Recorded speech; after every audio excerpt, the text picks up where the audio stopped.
among for the boss of ball pass, yes, say school feeding maybe by honor. Now one Casancho, Opamo war. Am I any? Once a beye, yes, am I any? Me knew me hun, me knew me hun. See me? What is school feeding for? I agree. More how? Mumma me who? Mamma, hot damn, I can't be answering you. Many security for it be not security should be a bantinamni session of the security personnel office. A meeting. TDMT, he were wanting them, Fred Miss Ma, the special assistant. Say, Uncle here at the court. Open was here. Yes, school feeding for one book who died one year did them. And the regional security liaison officer and cried there. Say, no, free police for. To or catch them and say, what free police on them. Please for no back. Now, Mumba, Kura, who tia, work as your police for a board. Until Yonsa Atsa Sama na oya the former Ashanti regional minister under His Excellency Nana Adodankwa Bawumia kind of MPP administration. Or serving for almost 8 years under Nana Adodankwa Akufo-Addo. Sabakaya, if you recall, there was an issue where he spoke. The manner with which he spoke or addressed the school feeding caterers at the time government was owing them, and it became a lot of issue in this country. A lot of people condemned the former Ashanti regional minister, Osei Mensa, for showing arrogance, for demonstrating disrespect, lack of emotional intelligence that is required of a leader. It became an issue. A number of people complained, spoke against his attitude, because that was not his first time. People perceived him, and there were all manner of comment that someone of Mensa, the former Ashanti regional minister, is an arrogant person. Look, he had opportunity on a radio a number of times. People expected he will come into terms with himself to apologize, but he failed. He got another opportunity on the red TV with Omahini, and you heard what they said. No honor, and a number of MPP people like Opooman Abba blasting in the look. Someone else said Mensa is destroying the party. Do you share in that vein? Let's listen to Opooman. Enka asemwe die oman ka ukun papa no kra ka wie no man opportunity a na asemwe dano no so ende no se social media kra ye mobiem se die na Akufo-Addo kan e bia me ye sorry sa word no ne si wo me ne me nua ma ntem no me nya da opportunity a ka me nya bia mfa nche me ntwa ye Barikis no obo ni din no oman oko zongo ho a he's one of the lady ultimately NDC mani siani ni mu odusa Barikisu yeah antokwa Barikisu be dey say dey bia me grow ti me yire me Opooman na magisika wo ye dia na ne den wo ko MPP ho na mpo we ya ye bone a eso se be ma party na ba power ti me bo ni din say kase and I say entwaye na me dey me take this opportunity na ma pa mana cho omo e call no led by me nua Barikisu obo ni din say still omo fa nche na ye kase edi nipa ba ko echi a mari no mbedi di eja ye kom so di yen tu do omo fa nche na obi an fa ho keka emra na ye mfa nya aduma ma party no na emom panimfo nka bibi nkyere wo mo party ni nyom nkwa dia enka sa ati asama Opooman, an MPP former presiding member, we be the presiding member were MPP abroad. He was being blunt, he was being honest that look, the former Ashanti regional minister Osei Mensa got it wrong. Even when he had another opportunity that arrogance comment, that posture, the manner, the behavior that Simon Osei put up when he was Ashanti regional minister contributed to sending the MPP into an opposition. Asama na oyo Opooman na wakanyi. Do you share in Opooman's assertion that Simon Osei Mensa's attitude contributed into sending MPP into an opposition? And when he had the opportunity where I expect there, in Simon Osei Mensa bohu nyansa bohu there, azo ye amanfa kasetia no the susondo boni zabro oye MPP osun amayoku nenu. Also where Simon Osei Mensa sabi when tumu ehu da menyansa nenu, when tumu ampacho bio mo Osei onu nuhu mo kenenen onu nuhu na ochede onyankonya obasane sido wa kebio no onu no Opooman reka chene de sabi mo akeka no ye nsɛmhu ontasom nyansa enyim onfa nkyekyer amanyoku no obbo amanyoku kaide dwumedi arehwɛ no yɛ nokware wiwi dwumedi anyenye biara enye Opooman ya adwen from why you nchofo to comment section nene yankwa nkete owura Simon Osei Mensa.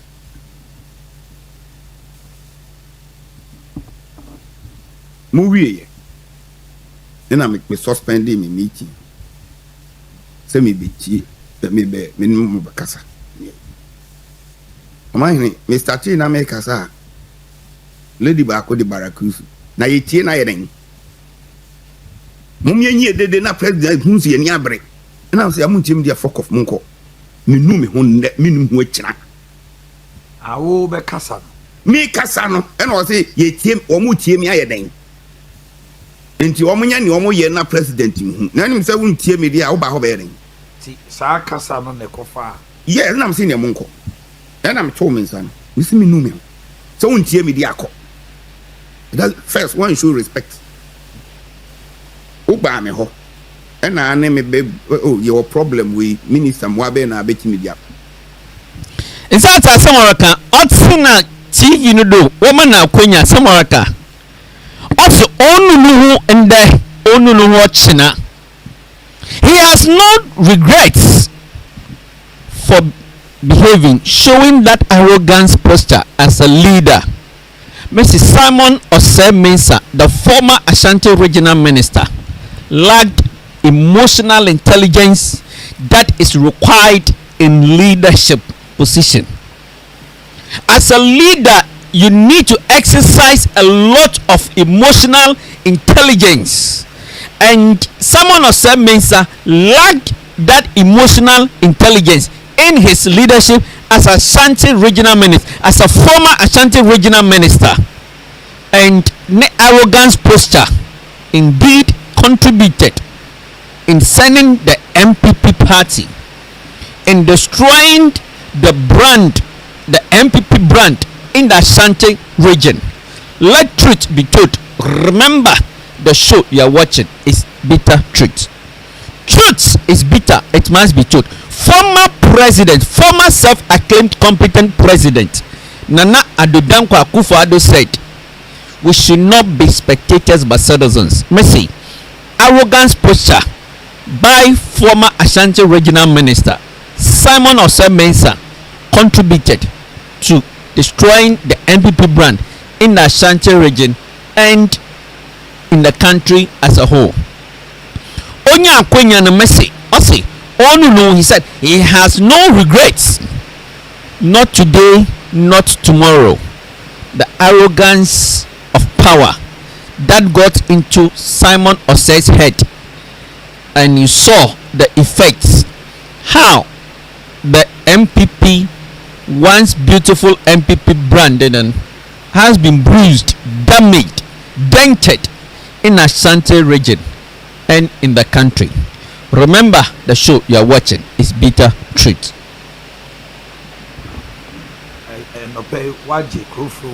Yes. Yes, mommy. And the gateway. Yes. Me? me knew me home. Tinya de. And I told them say a bar. Wo me be coffee first. Mo come. Sisi wo mo ye. Sisi wo mo na ye. So, we say wo ye me. No mo ye wo. Ka chom say de omo ye no. Yes. E ba na say e kofa oha no ye na bi ba na mo free power. Omo na be coffee. Exactly. Sisi wo mo go fi. Anti. Anyway, And to him, to his thinking, because the school feeding caterers agitation in it, he thought that look, if it leaves your position, there will be those who will be affected in Tininin. Arrogance of power. On Tininin, someone or Mensa can behave anyhow. And he saw nothing wrong about his posture, his arrogance posture, and the negative repercussion, the negative impact, the negative effects that it will bring to the corporate brand of the new patriotic party, especially in the Ashanti region, which is their strongholds. Let truth be told, you see, in leadership, how you speak, when to speak, and where to speak is an essential ingredient in leadership.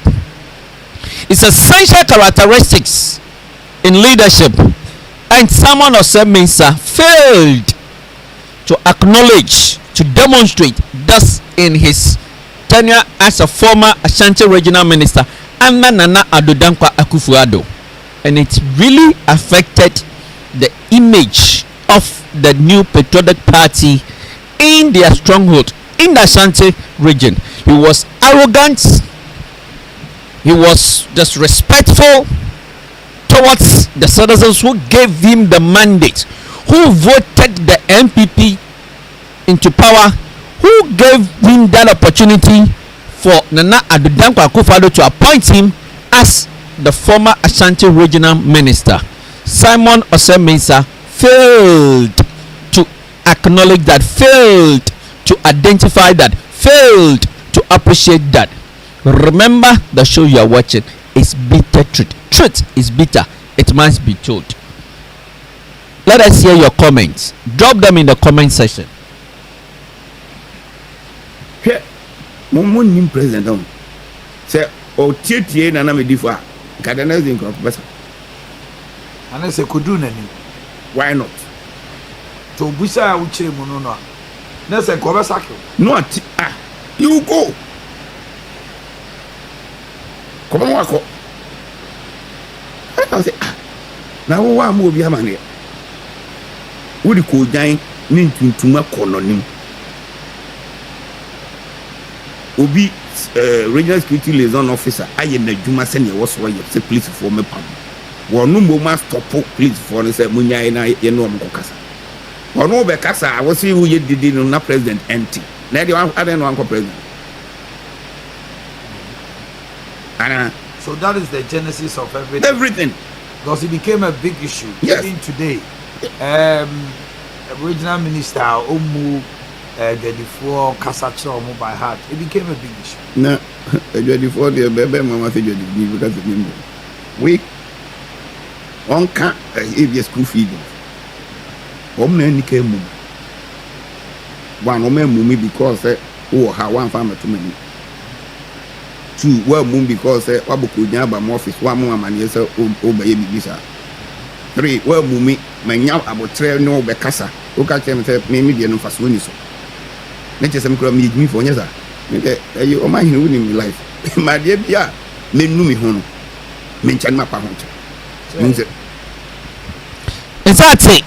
Someone of some insert in a studio recounting one by one the instances are actually the school feeding caterers were disrespectful towards him. He was recounting. He has failed. He has forgotten to realize that as a leader he was there to serve the people. Messi, someone of Mensa failed to realize that as a leader where he was occupying, it was a servantship position, not demigods position, not to lord his position over the citizenry. He did not know that. He failed. He failed to acknowledge that. Only until he had the impudence to recount instances one after the other where he felt that the school feeding caterers did not respect him.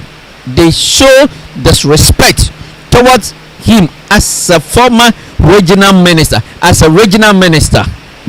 for the Ashanti region. You see, Osei, if Nana Addo Dankwa Akufo-Addo, the former president, had found his conduct repressive, he would have reprimanded him, he would have dismissed him.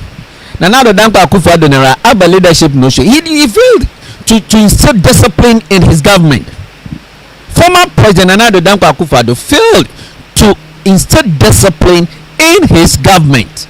In the 8-year term now ruling in akonya no nye beji omano do nana aba discipline in former President Nana Addo Dankwa Akufo-Addo or instill in government. When he talks about the disrespect even on the part of the president himself, he was showing disrespect towards chiefs. And to be an around so nara on show respect towards a handful. Now a man for you think that he'll be in a position to instill discipline? Let truth be told, there were instances where he said selecting the former president, the self-acclaimed competent former president Nana Addo Dankwa Akufo-Addo, addressed some chiefs in his tenure of office became the talk of the town. There were a number of instances that we can cite. On internal look, if Nana Addo Dankwa Akufo-Addo failed to discipline Simon Osei Mensa, are you surprised? That's part from the bitter truth. We aren't surprised. Remember, the show you are watching is bitter truth. Truth must be told. Truth is bitter. It must be told. Former President Nana Addo Dankwa Akufo-Addo said we should not be spectators but citizens. Join us. Nemo panimfon ka bibi nkyere wo mo. Party ni nyom nkwadia. Where do we? Waka where do we? Montro petition si enyina di. Ba matimi atro petition si enyi Kennedy. We ni Kennedy Japan asem no. Dey na ye ewo effect. Ken.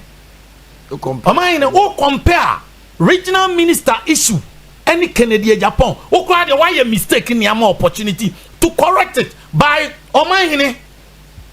Was a me repeat me no me ho akaka bensam ni akastem e na mo de party ni kohweas. Mo da so ye. Yes ade o ma ye koi. To ma me de maka me de. Papa no munyi ni sinche wo campaign no Sante region o mo dwane papa. Nenka amanfo re ya den afi. Wasan keka no ho after interview no akọ viral. Nana. O ma ni kohwe. Na nsema nkrofo ka to da out the ferry. No me interview. So my opportunity of the man also the campaign my simple. I get Ashanti ni Lydia Boga na me di omo yawo. Ade. That mo me bo papa e chikura nkan je say that ade no yenye. O me bo na chi. Amo ampre no. Na Ashanti ni Lydia Boga mo to ama papa ade we kohwe ne ade ye no. E ma bi ka party. The whole issue they say. Say on ni rep on come chin hadis. Minister. Yes, see we ye say kire ma wanje. Enti no take it out opportunity craft. Yeah, quite less. Panini kasa me nu me hu na nu me hu kina. Who am I? Who am I? Some nini benya banta. E bia comment so honorable as a me ko ka se wa anya de mpo a. Industry na se me kra me mom na me ye takra ojo. Oh my, I was proud de say oti e na chu ntimi nye. That was I mean dey na o senka Asante ni Lydia Boga na. Omo na kan bi che no. Test no kra se. Form nye, where the form nye. Oh. Cause omo kan bi che no. Oh. And try I don't know any catch party for even this issue. Ya to ya din calls are but Kennedy Japan dey okotie musi yen Asama Opooman rekana ya nokoro, but the question is, will the MPP leadership listen to him? Do you think that the MPP leadership are seeing it in the manner with the site with which Opooman saw it and commenting about it that look, this is a negative publicity for the party? no kwani say yereka nka also the watch oye Simon Osei Mensa Naswa that they must discipline him, but the truth is MPP leadership, is the leadership in the MPP who have seen the effects of that conduct, the conducts, the repressive conducts of former Ashanti regional minister Simon Osei Mensa and in the party. There is no discipline in it. There's no leadership. They cannot do it. Me say, the show you are watching is bitter truth. Truth is bitter. It must be told. No call me na no. I'm say sikafo kasa ehiafo. Ba ehiafo e ne do so ayeto aba no. Asem we akola bi a oni bia ne kan ya kia suspend no. So say. Now a whole regional minister, a former regional, the longest serving regional minister. Mistakes are why ya ama party na co-opposition yegusuko. Whole regional minister. Betena krum ha 8 years. Adami raise was so mimi enko ya ni man na point. And now when your opportunity ni ebusa wasan use F word e de amama. These are the same people our mind many every know. What's Osei Refi. I don't want to repeat it. Use F word on a man. Na mo say the same penifo so muni party nanim e wa Ashanti region me enko election. Ba o me obeso the president. His Excellency the former president. Obeso the president. Now me on your former president or your former vice president. Opooman asema kan ya no kwapa no kwa wimi jumizi. We will commend you. You have been honest politician within the MPP in this country and especially in the Ashanti region. Azenon bibyo yenen eka koho oya eka onya ichad, and that is the kind of politics that this country needs. Opooman, we commend you this platform, the bitter truth, because you have been honest politician that we have observed you for some time now in this country, and most especially in Ashanti region. If it is wrong, it is wrong. If it is good, it is good. We commend you. This is the kind of politics this country needs. This is the kind of politics we need to do in our democracy, to nurture the democracy, to grow our democracy, to grow stronger. Not politics of dishonesty, not politics of disrespect or arrogance, not politics of insults. But what you have said, you are right, you're on point. But the question is the leadership of your party really seeing it in the same light with you? That is the question, the bitter truth we ask. Remember, the show you are watching is bitter truth. Truth is bitter, it must be told. If today is the first time you are watching the bitter truth on Ghana Bad News YouTube channel or Ghana Bad News Facebook, we are humbly pleading with you to kindly subscribe to the channel. Kindly drop your views and comments in the comment section for us. Let us hear from you. You are the reason we bring the bitter truth to you. Thank you for using your data and time to watch the show. May God keep and protect you out of trouble. So, bitter truth comes your way with another